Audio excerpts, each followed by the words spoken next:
진짜 가장 크게 성공하셨던 투자 사례도 알려주세요. 네, 한번 보겠습니다. 이거는 제가 한번 연도별로 한번 살펴보도록 할게요. 이제, 그 상장기업 업종지도에 제가 쓴 책이 이제 어떤 업종의 어떤 트렌드를 읽자라는 게 이제 핵심이거든요. 네. 그러니까 이제 그 개별 기업을 알고서 그 기업에 대한 어떤 분석을 하고 투자를 하는 것도 중요하지만 그 업종의 시각을 가지고서 이렇게 어떤 기업을 찾아나가는 그러한 방식도 매우 유효할 수 있다라는 것을 좀 그 정리한 책이기 때문에 네. 제가 이제 그러한 방식을 도입을 해서 제가 성공했던 사례들을 한번 보도록 네. 하겠습니다. 좋습니다. 제가 이제 2019년도에 이제 했던 투자인데요. 통신 장비요? 네, 통신 장비 기업입니다. 이때 당시 2018년도에 5G가 도입됐죠, 저희 나라에. 네, 네. 네, 그래서 그 세계 최초 주포도 네. 쏘아 올렸고요. 근데 이제 이 5G가 상용화되면서 이제 가장 크게 이제 수혜를 받았던 부분이 이제 무선 장비 기업들이었습니다. 네. 그러니까 그 대표적으로 이제 KMW. 저때 뭐 최고의 주식이었죠, 저때는. 근데 이제 저때 당시에는 KMW가 그 PBR이 뭐 거의 한 10배가 넘는 굉장히 고평가로 그 지표상으로 매우 고평가되어서 나타났던 그런 기업이었기 때문에 저는 KMW에는 접근하지 못했고요. 그러니까 무선 장비 기업들은 대체적으로 그 어떤 지표상으로는 굉장히 고평가되어서 나타났기 때문에 저는 무선 장비 쪽으로는 접근하지 못했고 유선 장비 쪽으로 접근을 하게 되었습니다. 그러니까 이제 5G를 도입을 하게 되면 이제 보통 일반적인 분들은 무선 장비 기지국만 설치하는 걸로 아시는데 그렇지 않거든요. 그러니까 이제 무선과 유선이 만나는 그 중간에서 중계하는 그런 유선 장비도 같이 그렇죠. 교체를 해야 되는 교체 수요가 발생하거든요. 그래서 저는 이제 그때 당시 유선 장비 기업에 좀 주목을 하게 되었고요. 유선 장비 기업들은 상대적으로 주가가 매우 쌌습니다. 우리나라의 유선 장비 기업들 규모도 매우 작았었고요. 네. 그래서 이제 그때 당시에 그 유비커스라고 하는 기업이 네. 있었는데 유비커스 중에서도 그 지주사인 유비커스 홀딩스에 그 투자를 했었어요. 이때 당시에는 뭐 좀 블로거가 이 기업을 매우 적극적으로 홍보하던 시기도 했었고요. 근데 이제 이때 당시 유비커스 홀딩스가 주목을 받게 된 계기는 유비커스는 사업회사였고요. 네. 그다음에 유비커스 홀딩스는 그 지주사인데 이 지주사임에도 불구하고 유비커스 홀딩스가 미국에 들어가는 장비를 그 지주사에서 사업을 영위하는 그러한 시기였었어요. 그래서 이제 미국에 대한 어떤 진출 이런 것들에 대한 그 기대감 이런 것들도 매우 컸었기 때문에 저는 이제 유비커스 홀딩스에 이제 투자를 하게 되었었죠. 그래서 그때 당시에 저게 약 한 5배 넘게 올랐죠. 네. 어우, 야. 그러니까 그때 이제 5G 통신 관련주가 굉장히 이제 급등했을 때인데 그래도 그 중에서 뭔가 숫자가 나오고 안전 마진이 좀 있는 걸로 접근을 하신 거네요. 네. 그래서 저 같은 경우에는 이제 그 업종을 보고서 그 업종 가운데 그 기업을 고를 때 어떤 방식으로 취하냐면 제가 이제 그 밸류툴이라고 하는 이제 엑셀 파일을 제가 가지고 있는데 이제 그걸 서비스를 하고 있는데 그 밸류툴 안에 이제 그 어떤 상장 기업들의 어떤 가치 지표를 비교할 수 있는 그런 것들이 담겨져 있거든요. 근데 이제 만약에 업종이다라면 그 통신 업종들을 전체적으로 쭉 본 다음에 그 가운데서 전 PBR 지표를 보거든요. 네. PBR과 이제 ROE는 같이 움직이니까 PBR 지표를 보면서 그 가운데서 PBR이 좀 높은 것들은 좀 제외하고 그 가운데서 좀 약간 좀 낮게 형성되어 있는 기업들 가운데에서 좀 만만한 상대들 찾고 그 가운데서 이제 개별 기업을 분석해가는 그런 방식을 취하거든요. 근데 그때 당시에 이 유선 장비 기업들이 매우 PBR이 낮게 형성이 되었던 시점이었습니다. 그래서 이제 그쪽으로 하셨던 거고 5배. 네. 근데 그때 당시에 대부분의 투자자들은 KMW나 이런 무선 장비 기업들에 굉장히 주목을 많이 했던 시기였죠. 예. 네, 그래서 KMW 그 IR 장소나 이런 데 가면 저도 이제 그때 당시에 이제 그런 데 좀 몇 번 이제 찾아다니기도 했었는데 굉장히 미어 터질 정도로 투자자들이 그랬었죠. 와, 근데 그때는 이제 5G 정말 도입 초기였고 그랬죠. 그때 막 하드웨어 투자를 막 집행을 할 때였으니까 그때 실제로 주가도 좋았고 어떻게 보면 그 장비를 실질적으로 깔기 시작했으면 오히려 이제 고꾸라지기 시작을 했고 그렇죠.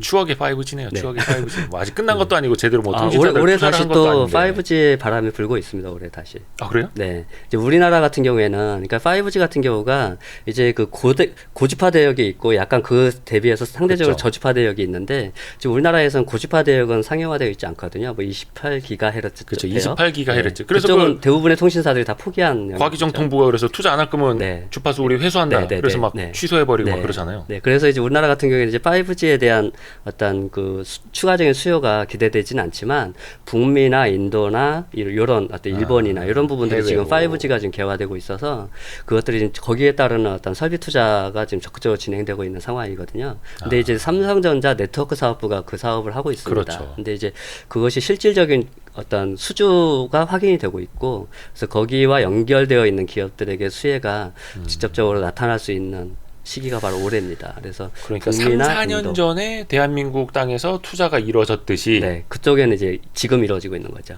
네, 그래서 올해 5G도 그쪽하고 관계가 있는 기업들에게는 또 다른 어떤 기회가 주어질 수 있는 기회라고 생각합니다. 올해가. 국내와 해외 어떤 시차가 존재하는 네네네. 이것도 하나의 네. 투자 아이디어가 네. 될 수 있겠네요.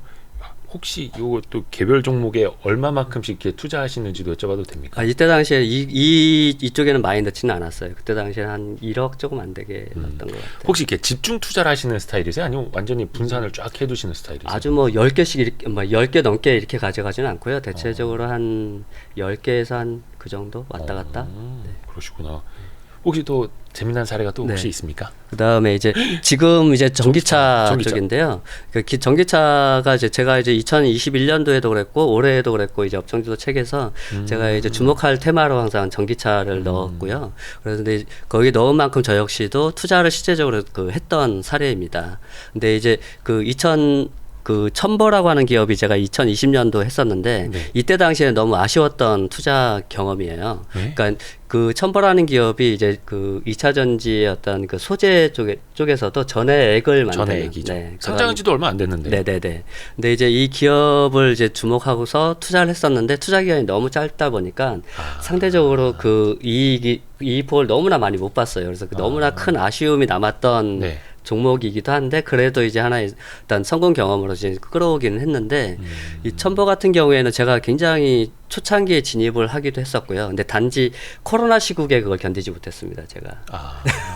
그러니까 올라가서 나름대로 이제 올라갔는데 거기서 좀 꺾이는 게 좀 보면서 코로나가 터지고 하면서 이거 지금 있는 수익마저 다 꺾이는 거 아니야 해서 이렇게 급하게 빠져나오다 보니까 이후에 크게 벌어진 그런 어떤 상승장을 경험하지 못했던 좀 약간 아쉬움이 함께한 그런 종목이기도 합니다. 근데 이제 왼쪽 위에도 써있긴 한데 트렌드에 올라타자. 네네네.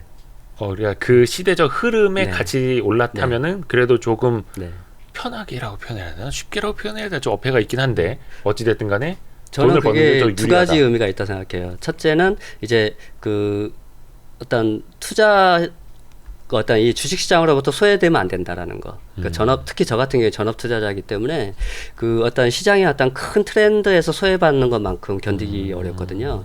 그러니까 어떤 전체적으로 움직여지는 어떤 그런 분위기와 그러한 어떤 분위기 가운데서 나는 소외되고 있으면은 월터 실로스와 같이 이렇게 어떤 은둔의 투자자가 아닌 이상은 그걸 굉장히 경험하기 어렵거든요. 그래서 저는 어떤 일반적인 사람이라면 어떤 전체적인 어떤 트렌드에 있는 그런 분야의 기업 하나 정도는 투자를 하는 것이 맞다라고 저는 생각을 합니다. 어떤 투자 수익을 떠나서. 네, 그렇게 해서 계속적으로 어떤 그런 감을 이어져 가는 게 좀 필요하지 않나 좀 그런 생각이 좀 들고요. 그래서 그런 관점에서 이제 전기차라는 것은 항상 보고 있고 첨보를 그때 당시에 선택했던 주요 이유는 아까 통신과 똑같습니다. 그러니까 그때 당시에도 배터리 제조사와 그 다음에 양극재와 음극재의 있는 기업들의 주가는 매우 높았어요. 에코프로비엠이라든가 그때 당시 에코프로였었죠.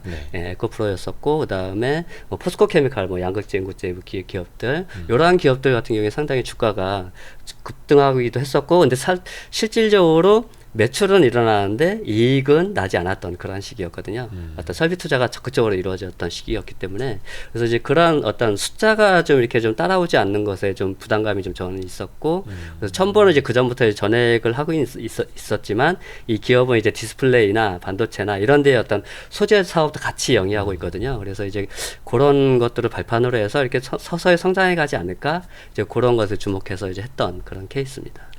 근데 이제 지금 올해도 지금 저는 이 반도체 쪽을 전기차 쪽을 계속 하고 있는데요. 지금 같은 경우에는 코스모화학에 지금 투자하고 있습니다. 현재 진행형으로. 네, 현재는. 그래서 그때 당시에 첨보의 아쉬움을 달래기 위해서 지금 이제 코스모화학에 투자하고 있는데요. 요거는 뭐 추천주나 관심주 요건 아닙니다. 그냥 사례입니다. 사례. 제 관점을 이제 제시해 드리고자 하는데 그러니까 첨보를 했던 시기는 전기차가 이제 막 태동한 지 4, 5년 정도밖에 지나지 않았던 시기였고 그리고 그때 당시 우리나라 배터리 산업이 적극적으로 어떤 설비 투자와 성장을 이루어가던 시기였기 때문에 그 어떤 핵심 산업, 그러니까 그 소재에 들어가는 소재 기업들이 매우 어떤 주목받는 시기였다면 지금은 이제 여전히 어떤 제조사와 소재 기업들이 주목받고는 있지만 그때보다도 지금의 주가가 훨씬 더 비싸게 지금 형성이 되어 있거든요. 왜냐하면 지금은 이제 구체적으로 숫자가 찍혀나오고 있어서 투자자들의 기대치가 한껏 올라와 있는 상태입니다. 네. 그러다 보니까 주가의 프리미엄도 많이 형성이 되어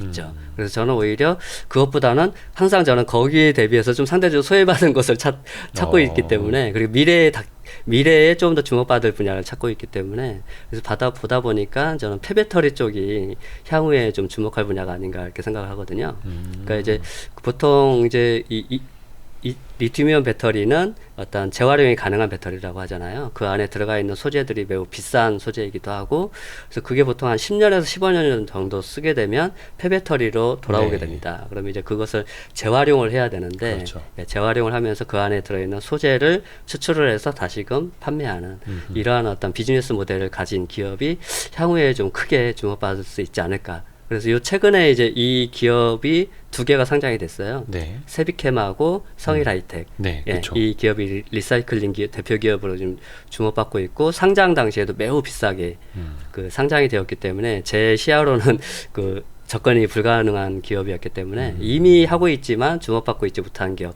좀 코스모화학이 제 눈에 좀 들어왔었고요. 그래서 코스모화학에 좀 거는 기대가 큽니다. 약간 폐배터리라는 새로운 산업, 새로운 흐름에서 네. 상대적으로 좀 주목을 저렴하다. 덜 받는 네네네.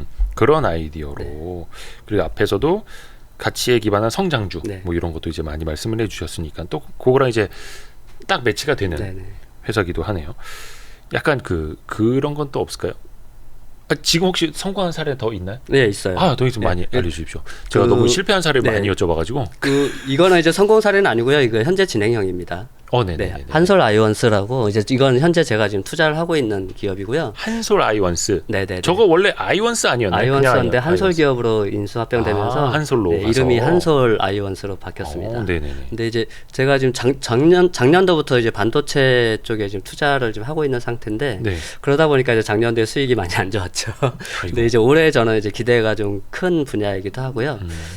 이 반도체 같은 경우에는 일정 정도의 어떤 경기 순환 업종이기도 해요, 사실은. 그러니까 이제 메모리 가격의 변동에 의해서 어떤 공급과 수요에 의해서 수익이 급변하는, 이번 지금 4분기 지금 벌써 삼성전자 어닝 쇼크다 뭐 이런 얘기도 나오고 있긴 하는데, 사실 반도체는 어닝 쇼크를 확인하면 그때부터 주가가 상승하는. 네, 그래서 어제 오늘 지금 주가가 굉장히 뻘겋게 달아오르고 있더라고요. 1월 9일 네. 저희가 이제 찍고 있는데 삼성전자 어닝 쇼크 나온 그 다음 주죠. 네. 정확히 이제 삼성전자의 엄청난 어닝 쇼크 이후 주가는 또 반등을 막 하고 있고. 네, 그래서 최악의 뉴스가 곧 어떤 최적의 매수 타이밍일 수 있다. 저는 이제 그렇게 보고 있고요. 그래서 저는 좀 더 일찍 진입해서 지금 굉장히 지금 마이너스가 좀 나와 있는 상태이긴 하지만 저는 충분히 회복 가능하다 좀 생각하고 지금 있고. 뭐 반도체 관련주 갖고 계신 분들은 열에 9은 마이너스겠죠. 네네네. 그래서 그 올해 같은 경우에 저는 반도체 가운데서 특히 저는 올해는 좀 장비 쪽이 좀 좋지 않을까 좀 그런 생각을 좀 하고 있는데, 이 한솔 아이원스는 이제 장비도 장비고 이제 소재도 일정 부분 들어가긴 합니다. 부품, 세정 장비, 네, 이쪽을 하고 있고요. 근데 이제 올해 같은 경우에는 이제 그 반도체 쪽에서도 이제 장비 쪽이 더 주목받는 이유는 이제 그 제조사들의 어떤 캐펙스가 워낙에 좀 크게 좀 집행이 되고 있는 상황이니까 설비 투자를 하게 되면 그 안에 제일 먼저 들어가는 게 장비잖아요. 네. 장비가 깔릴 수밖에 없기 때문에 장비 기업들에게 좀 우선 좀 기회가 있을 것 같고, 소재 기업들은 지금 굉장히 안 좋잖아요. 그 메모리 판매량도 부진하고, 그렇게 되면 아무래도 생산량도 줄어들 수밖에 없고, 그럼 거기에 투여되는 소재량도 줄어들게 되겠죠. 그리고 이제 단가 인하 압력도 있을 수 있겠고, 그래서 소재 쪽은 기존에는 상대적으로 좀 프리미엄을 받았다면 지금은 오히려 좀 좋지 않은 시기가 아닐까 좀 그런 생각이 듭니다. 그래서 이제 반도체 하시는 분들은 반도체도 이제 거의 종합 반도체 기업, 뭐 삼성전자, 하이닉스 같은 데들이 이제 대표적이고, 소재 부품이냐 장비냐 이렇게 나눠서 접근을 하시는데, 생산량이 막 늘어날 때는 소재주가 그냥 왔다 뽕이고, 근데 생산량이 조금 갸우뚱, 근데 다음 사이클을 위해서 투자를 많이 집행하는 시기, 그때가 이제 장비.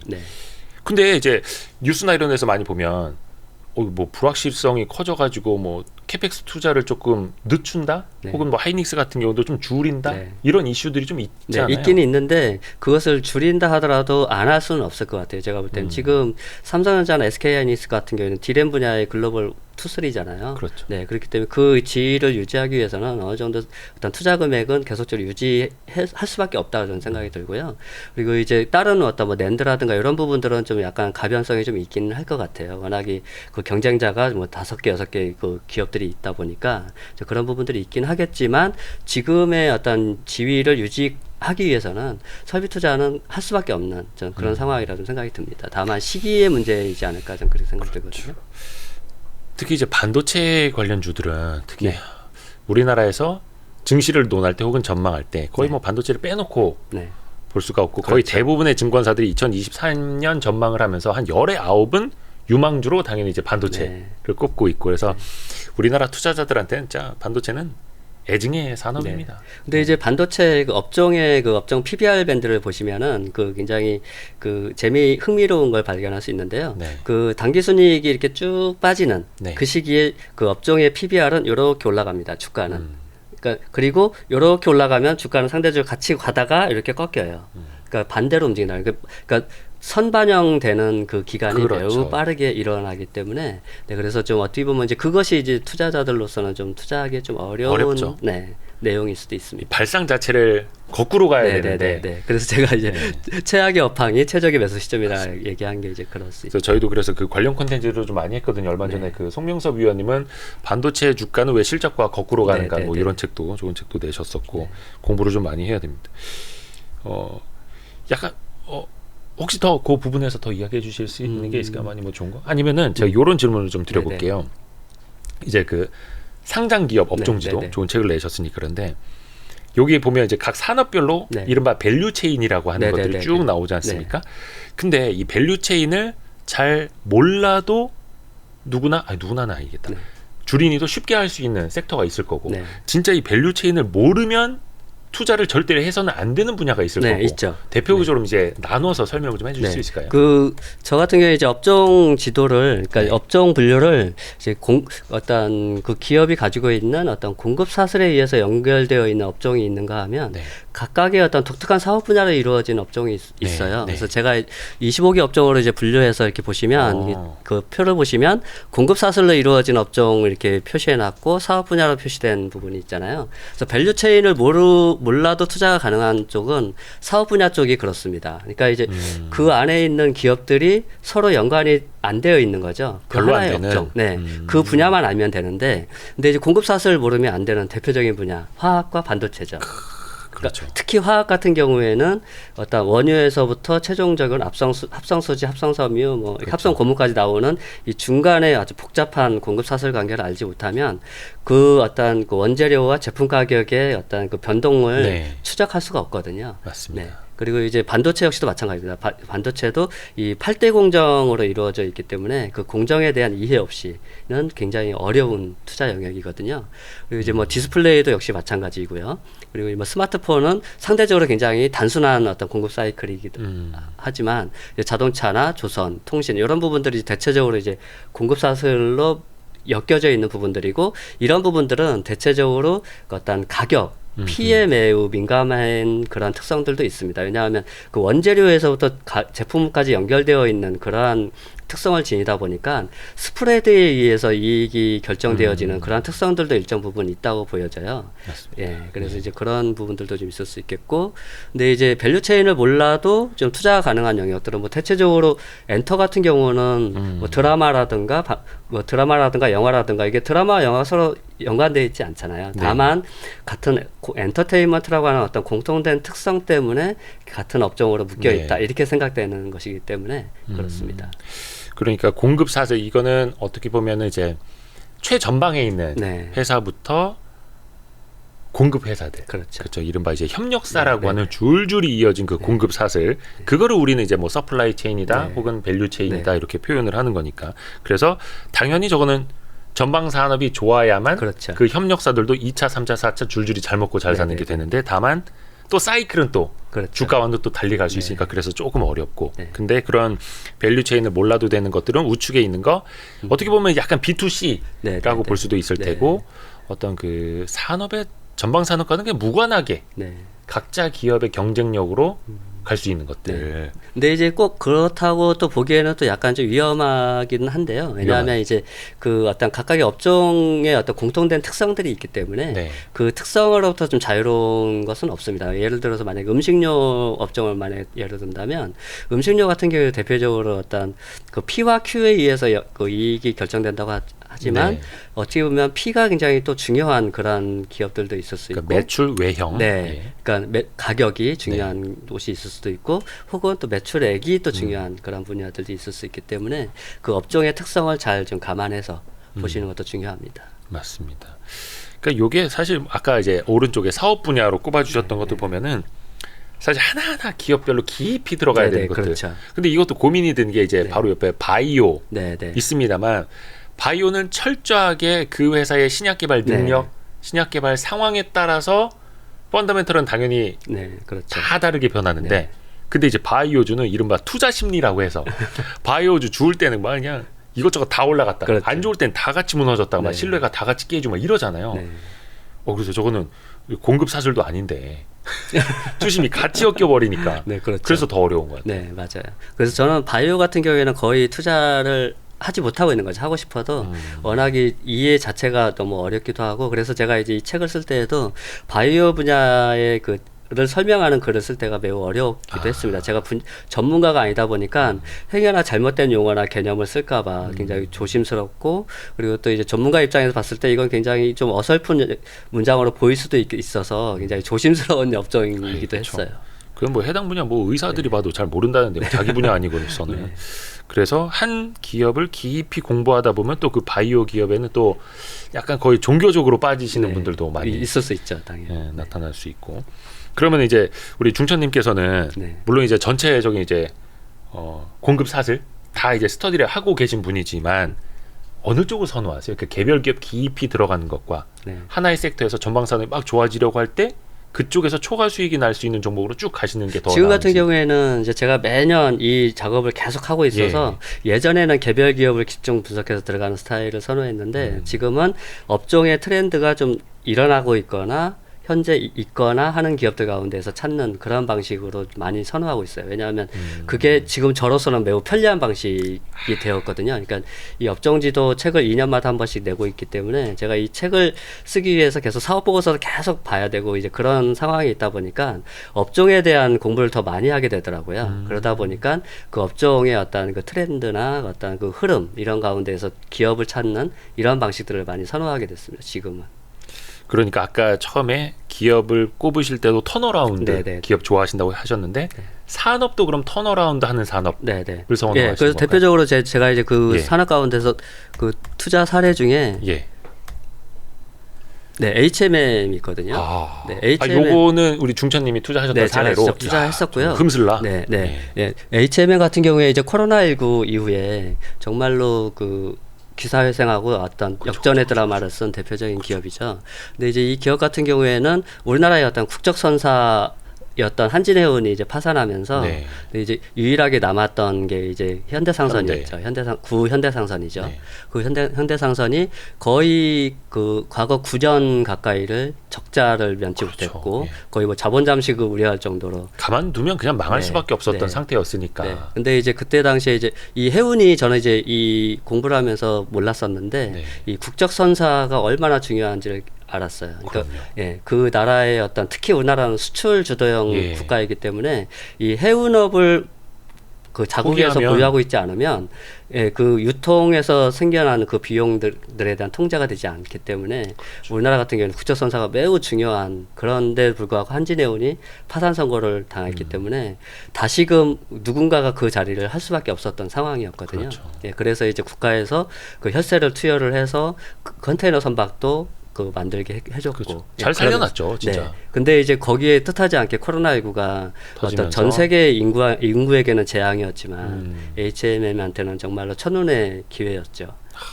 근데 이제 그 기회에 저는 이제 그 지금 보시면은 여기 2020년도 후반 정도에 제가 좀 들어가서 그 일정 한 이때 당시에도 제가 한 2배 정도 먹은 것 같아요. 네, 한 100% 정도 수익을 좀 내고 네. 나온 그런 케이스입니다. 네. 저것도 역시나 턴어라운드. 네, 턴어라운드를 보셨기 네, 때문에. 네, 네. 근데 약간 여기서 고민이 되는 게 그겁니다. HMM이 저쯤 되면 5배 이상 올랐던 걸로 저는 기억을 네. 하는데 뭐 틀릴 수도 있습니다만 누구나 네. 최저점에 빠르게 발견을 해서 네. 어렵죠. 최고점에 네. 나오고 싶은데 네. 그런 고민이 있을 거예요. 그러면 조금 늦게 발견을 하더라도 네. 그러니까 어떤 분들도 그렇게 생각할 수 있어요.